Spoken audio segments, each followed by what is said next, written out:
Social selling. Moi, j'appelle ça souvent des campagnes underground qu'on va utiliser essentiellement en emailing. On va donc s'adresser à des segments précis pour certaines ventes où un investissement Facebook, par exemple, serait pas très rentable.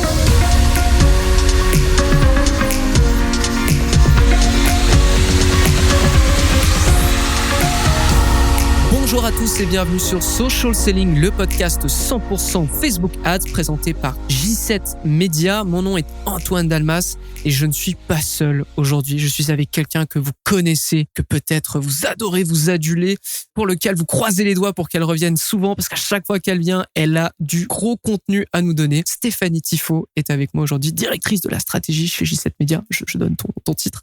Comment ça va, Stéphanie? Ça va super bien, Antoine. Incroyable introduction, là. Wow. La prochaine fois, je la ferai en rap ou en country, je sais pas, on verra. Mais écoute, incroyable introduction, mais incroyable personne avec moi. J'espère que tu t'es bien reposé pendant cette semaine de semi-break pendant décembre parce que tu as énormément bossé. Tu as tout donné pour J7. L'agence te remercie. Toujours. Ouais. Et on s'était quitté du coup la dernière fois sur le bilan du Black Friday, exercice réussi pour la vaste majorité de nos clients.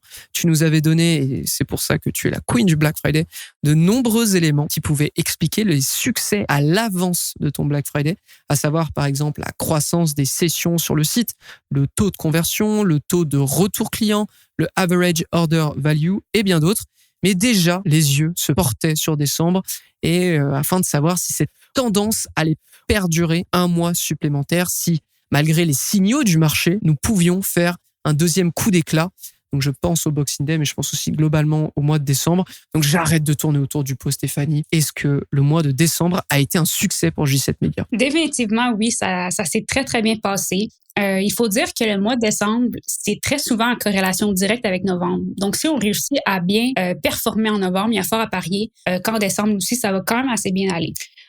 C'est certain qu'on va pas le réussir, là, entre guillemets, au même volume de vente que novembre, là, ça c'est certain, mais on avait mis en place des objectifs qui ont été pour la majorité de nos clients atteints également en décembre. D'accord, donc tu as dit un point intéressant, c'est que c'est pas le même volume. Est-ce que de mémoire, tu te souviens si pour les sessions de 2021 et 2020 que tu as faites aussi avec moi, est-ce que tu te souviens si en termes de volume, c'était aussi la même chose, c'est-à-dire que tu as novembre qui casse tout et décembre qui est un petit peu moins? Oui, c'est une tendance qui se voit à travers les années. Souvent, novembre, on va vraiment tout exploser et on va observer quand même une baisse en décembre. Puis, on est même allé faire des études comparatives là, qu'on va probablement vous partager là, dans le podcast. Là, c'est super intéressant. D'accord, ok. Tu l'as mentionné, mais les personnes qui réussissent très bien leur Black Friday, généralement, sont avantagés pour le mois de décembre.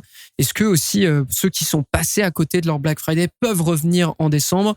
Est-ce que l'échec amène l'échec ou est-ce que l'échec peut se transformer en succès derrière? Est-ce que le succès, du coup, se convertit en succès le mois suivant? Mais je dirais que tout est possible. Puis, c'est vraiment des questions sur lesquelles je suis allée me pencher davantage. On a fait des analyses comparatives entre les mois de novembre et décembre sur les 10 plus gros comptes. OK? Puis, voici ce qu'on a observé. Donc, on a 70% des comptes qui ont fait moins de ventes en décembre qu'en novembre. OK? Ça revient à notre théorie du fait que c'est tout à fait normal de faire moins de ventes en novembre qu'en décembre. Si vous avez réussi là, vraiment un beau Black Friday explosif, c'est totalement normal. On a déjà une vaste majorité des gens qui vont déjà avoir été rejoints, qui vont déjà avoir également converti. Donc, si on fait une bonne job en novembre, c'est presque certain qu'en décembre, on va faire moins de ventes. Ensuite, on observe aussi que 30% des comptes ont fait plus de ventes en décembre qu'en novembre. Donc, tu vois, c'est quand même une option. Donc, ils ont été en mesure de générer presque autant de ventes. Par exemple, si je peux donner juste un petit exemple comme ça, on a un annonceur qui va décider de sortir un produit complémentaire qui n'était pas en rabais, un coffret cadeau à haute valeur ajoutée, ou encore qui vont utiliser d'autres initiatives qui ont genre pas nécessairement essayé, donc vont prendre certains risques. Puis ça va être excessivement payant. Puis c'est ça, en moyenne, on est capable de se rattraper avec décembre, donc ça c'est la preuve. Il y a d'autres comptes qui ont fait aussi des moins beaux Black Friday et qui ont fait des beaux Boxing Day. Donc, ça aussi, c'est également possible. Donc, en moyenne, on va noter une diminution de 45%. OK? 45% en comparaison avec novembre pour les comptes ayant généré moins de ventes. Donc, si on veut des benchmarks là, pour l'année prochaine, on peut se dire que, OK, si on réussit vraiment bien notre Black Friday, on peut se dire qu'on peut calculer 45% moins de ventes en décembre en moyenne. Puis, c'est des chiffres là, qui étaient quand même exacts. Il n'y avait pas des grosses variations. Là. C'était souvent 40, 45, 50. C'était tout dans les mêmes eaux. Puis, pour ceux qui ont fait plus de ventes, mais c'est en moyenne 14% de plus d'augmentation en comparaison avec novembre. Donc, c'est une augmentation qui est moins grande, mais c'est vraiment rare là, qu'on va faire un plus 50% avec novembre et décembre. Donc, c'est toutes des petites statistiques super intéressantes. Ah ouais, complètement, pas complètement. Et j'ai pu voir d'ailleurs en préparant un peu l'épisode que certains clients ont connu des pics phénoménaux grâce à de simples campagnes emailing sans que les offres ne soient relayées en campagne Facebook. Est-ce que c'est une pratique qu'on va voir de plus en plus pour l'année prochaine ou parce qu'il me semble qu'on le faisait pas tant en 2021, en tout cas sur la séance de 2021 et 2020. Donc est-ce que c'est quelque chose qu'on testait vraiment activement pour 2022 et est-ce qu'on le verra en 2023? On l'a fait quelque peu en 2021, mais c'est vrai que ça n'a pas vraiment sorti du lot. Puis oui, c'est vrai que c'est vraiment une tendance qu'on va probablement revoir de plus en plus. Moi, j'appelle ça souvent des campagnes underground, okay, qu'on va utiliser essentiellement en emailing. On va donc s'adresser à des segments précis pour certaines ventes où un investissement Facebook, par exemple, serait pas très rentable. On peut voir ça, par exemple, sur des courtes ventes entre 1 et 4 jours. Donc, sur certains comptes, là, c'est juste vraiment pas suffisant pour aller générer des résultats. On va vraiment perdre plus d'argent qu'on va en faire. Donc, en connaissant bien nos comptes, on peut vraiment aller diversifier nos initiatives puis pas mettre tout partout. Ça, c'est vraiment quelque chose qui est intéressant. En mettant pas tout partout, on peut aller créer justement ces genres de pics de vente-là incroyables, créer un petit peu un effet aussi, un effet VIP, un effet nouveauté à des gens aussi qui, probablement, en acquisition froide, ne seraient pas nécessairement intéressés à ces offres-là. À tous les auditeurs du podcast Social Selling, j'ai une question pour vous. Aujourd'hui, est-ce que vos campagnes Facebook Ads fonctionnent à la hauteur de vos attentes? Est-ce que malgré les tests que vous faites, vous blâmez encore iOS 14 pour vos résultats à la baisse? Dans la dernière année, chez J7 Media, on a redoublé d'efforts dans nos tests et on sent une nette amélioration avec les campagnes de l'ensemble de nos clients. En plus de campagnes Facebook Ads, on a également amené à notre agence des services en publicité Google afin d'intégrer une approche multicanale à notre stratégie. Un département email marketing possédant la certification Platinum offerte aux agences premium chez Klaviyo. Un studio vidéo orienté sur la création de contenu natif et plusieurs autres services vous permettant d'accélérer votre croissance. Donc, si vous désirez un nouveau partenaire pour terminer l'année en force, on vous invite à vous rendre au www.j7media.com/social selling. Donc, je le répète, J, le chiffre 7, média au singulier.com, SOCIALSELLING, ou encore écrivez-moi directement en privé sur LinkedIn. Et je me ferai le plaisir de personnellement discuter avec vous afin de savoir comment on peut vous bâtir sur mesure une analyse de vos efforts actuels. De retour à l'épisode en cours.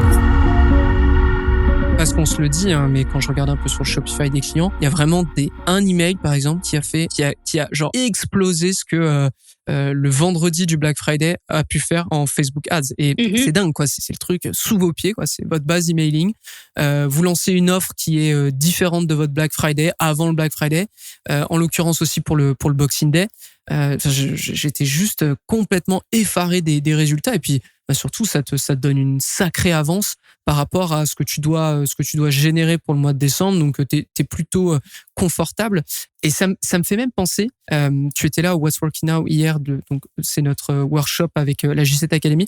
On avait une question d'un de nos membres qui nous demandait, est-ce que lorsque vous avez un annonceur, ou en tout cas votre supérieur qui vous demande de faire une promotion pour un nouvel article qui vient de sortir, que la promotion commence dès maintenant et que ça s'arrête demain ou dans 2 jours, est-ce que c'est vraiment intéressant de lancer une campagne Facebook pour ça? Et globalement, la réponse, et je t'avais consulté pour répondre à cette personne, mais la réponse était non. À cause du review, à cause de l'apprentissage, vous alliez perdre trop de temps.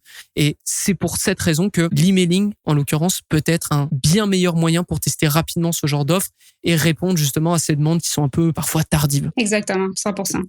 Je te propose de passer à la prochaine question.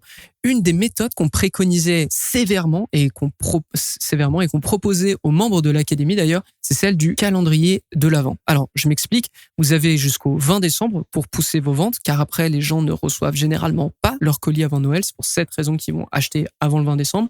Et le calendrier de l'Avent, c'est une suite successive d'offres à rabais sur des produits ou des gammes de produits uniquement et pas sur l'ensemble de la boutique. C'est important. C'est une approche qu'on estimait très efficace pour convertir notre audience et pas nécessairement sur les produits qu'ils considéraient en première intention. Est-ce que cette méthode continue d'être valable? Bien oui, je crois définitivement que ça continue d'être valable. Après tout, je trouve que le calendrier de l'Avent, c'est quand même une excellente façon là, de faire une transition et une coupure nette avec le Black Friday. C'est une période où on se doit de changer de thématique quand même assez rapidement.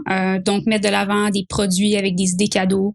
C'est certain que ça demeure une bonne idée. Encore cette année, là, c'est une technique qui a été, je ne veux pas donner des statistiques trop précises, là, mais qui a été largement utilisée sur l'ensemble de nos comptes.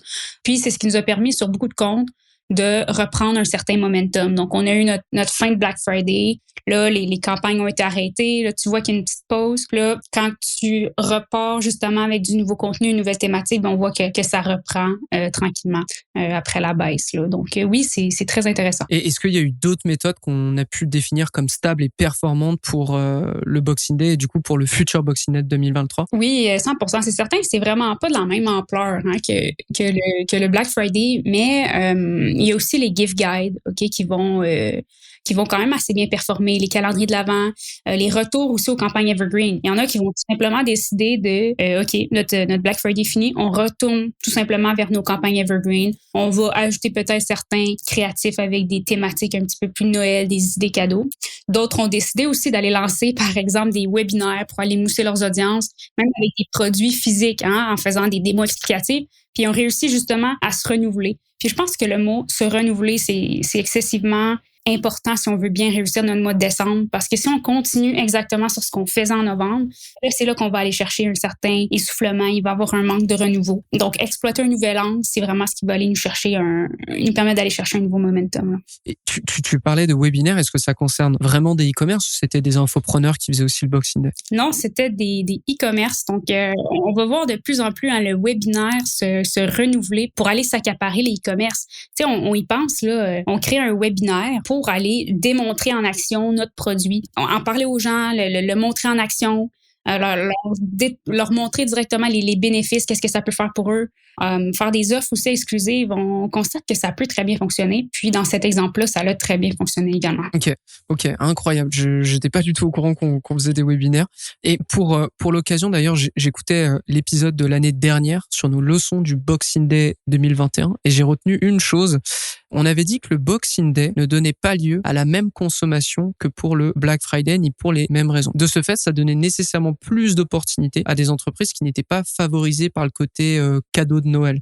Donc, parce que le Black Friday, on peut acheter pour soi, mais on peut aussi acheter pour le futur Noël du mois d'après. Même pendant décembre, avant Noël, on achète généralement pour offrir. Et le Boxing Day, c'est un peu tout l'inverse. On n'a plus rien à offrir, on s'achète un peu pour soi. Et du coup, il y a certains annonceurs qui peuvent tirer leur épingle du jeu et profiter pleinement d'une grosse promotion sur la fin de l'année. Est-ce que c'est encore le cas? Oui. Ben, tu sais, premièrement, pour répondre à ta question, c'est certain le niveau de consommation, le volume de vente, c'est pas la même chose entre novembre et décembre. Si on l'a vu, on a des statistiques à l'appui. Puis, comme tu l'as dit, c'est ça, les gens commencent leur achat de cadeaux de Noël tellement à l'avance. Donc, ça a un impact direct sur notre Boxing Day. Après ça, ceux qui vont pouvoir bénéficier de la fin de l'année, voire du début de l'année, ça va être beaucoup les coachs, les infopreneurs ou tous ceux qui sont axés un petit peu sur le New Year, New Me, les résolutions, prendre des nouvelles habitudes de vie, tout ce qui est bien-être aussi. Bref, vous comprenez là, tout ce qui est relatif avec qu'est-ce qui se passe dans notre tête quand une nouvelle année arrive. Donc, eux vont pouvoir tirer leur épingle du jeu quand même assez significatif puis avoir des mois de janvier qui vont être assez incroyables, tandis que la majorité des autres annonceurs, eux, vont avoir des mois qui sont quand même relativement calmes. Là. C'est là tout le shift d'ailleurs qui va se passer, qui se passe très très rapidement entre décembre et même janvier, parce que du coup, ça parle aussi un peu de janvier, mais On en a fait des cours pour la G7 Academy. Il y a trois sous-segments qu'on avait identifiés. C'est les coachs et infopreneurs sont complètement favorisés parce que il y a ce côté de janvier, nouvelle année, nouveau mois. Je veux atteindre un résultat, je veux du changement et du coup, les coachs et les infopreneurs sont les premières personnes à vous apporter un changement, un état qui est différent. Vous avez le hook, New Year, New Me, comme tu l'as mentionné, qui peut totalement fonctionner sur des e-commerce, tant est que le e-commerce, en l'occurrence, va vendre des produits qui participent à ce changement d'état, à ce voyage, entre guillemets, pour le consommateur.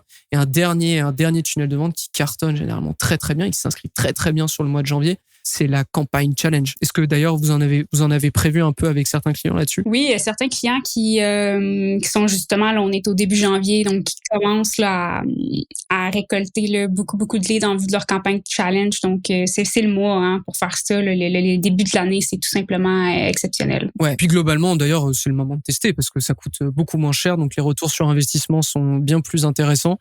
On parle notamment le mois de janvier, c'est un peu le Q5, tu vois. C'est un terme que j'ai pu voir pas mal de fois et je trouve ça effectivement très très juste. Si c'est moins cher, voilà, les retours sur investissement seront peut-être beaucoup plus intéressants que sur le Black Friday. Alors, il y aura peut-être pas plus de volume, mais en tout cas, ce sera toujours aussi intéressant. Stéphanie, merci d'avoir été avec nous. Merci de nous avoir fait cette analyse post-Boxing Day, post-décembre dans un temps très court. Je dois le signaler quand même. Je te remercie d'avoir été avec nous. Est-ce que tu veux conclure sur quelque chose, un conseil, n'importe quoi? Bien, je pense que je vais souhaiter bonne année et beaucoup de scale à nos auditeurs. Je pense qu'il y a beaucoup de succès en 2023. Ça leur va très bien. Eh bien, merci d'avoir été avec nous. Merci à tous ceux qui nous écoutent de nous écouter. Si le podcast vous plaît, n'hésitez pas à mettre des petites étoiles, des petits commentaires, à venir nous en parler aussi sur les réseaux sociaux. Je suis toujours très content d'échanger avec des auditeurs sur les sujets d'ailleurs qu'ils aimeraient qu'on aborde. Quant à moi, je vous donne rendez-vous au prochain épisode de Social Selling. Social Selling. Social Selling.